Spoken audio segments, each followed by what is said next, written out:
अगर आप चाहते हैं कि आरएस फिल्म्स कंपनी का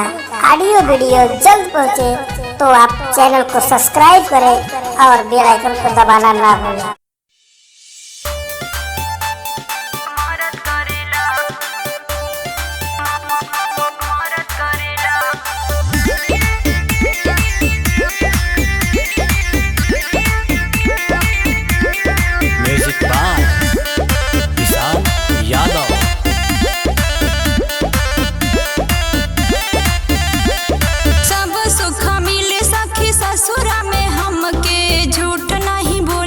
से कहिले कसम से सब सुख मिले सखी ससुरा में हमके झूठ नहीं बोले तो से कहिले कसम से सटा रहे सुबह शाम हरस करेला सखिया रवा से ज्यादा प्यार मरद करेला सखिया रवा से ज्यादा प्यार मरद करेला सखिया रवा से ज्यादा प्यार मरद करेला सखिया रवा से ज्यादा प्यार मरद करेला।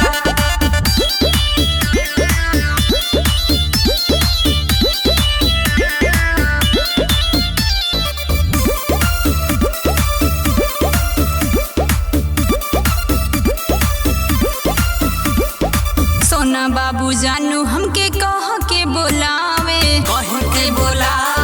कह के बोलावे रूठी ने तो पलंगे पे खाना खिलावे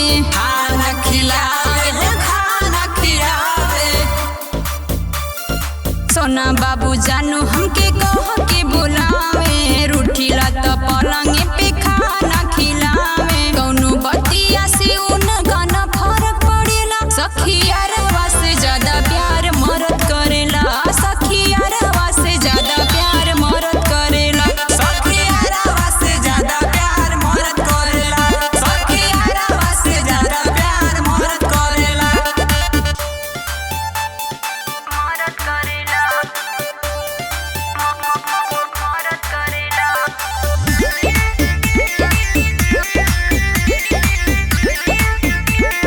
म्यूजिक बाय विशाल यादव।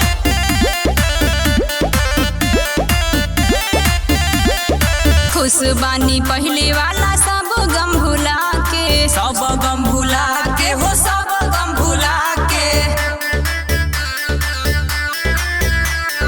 जागल तक दीर निक पियावा के पाके खुश बानी पहले वाला सब गम भुला हमर दिल उनका दिल से संपर्क करेला सखिया रवा से ज्यादा प्यार मरद करेला सखिया रवा से ज्यादा प्यार मरद करेला सखिया रवा से ज्यादा प्यार मरद करेला सखिया रवा से ज्यादा प्यार मरद करेला।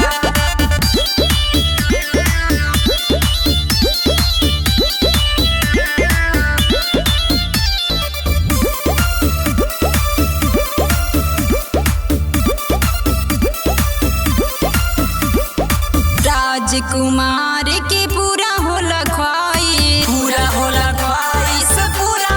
ख्वाहिश राजा मनोज के है एगो च्वाइस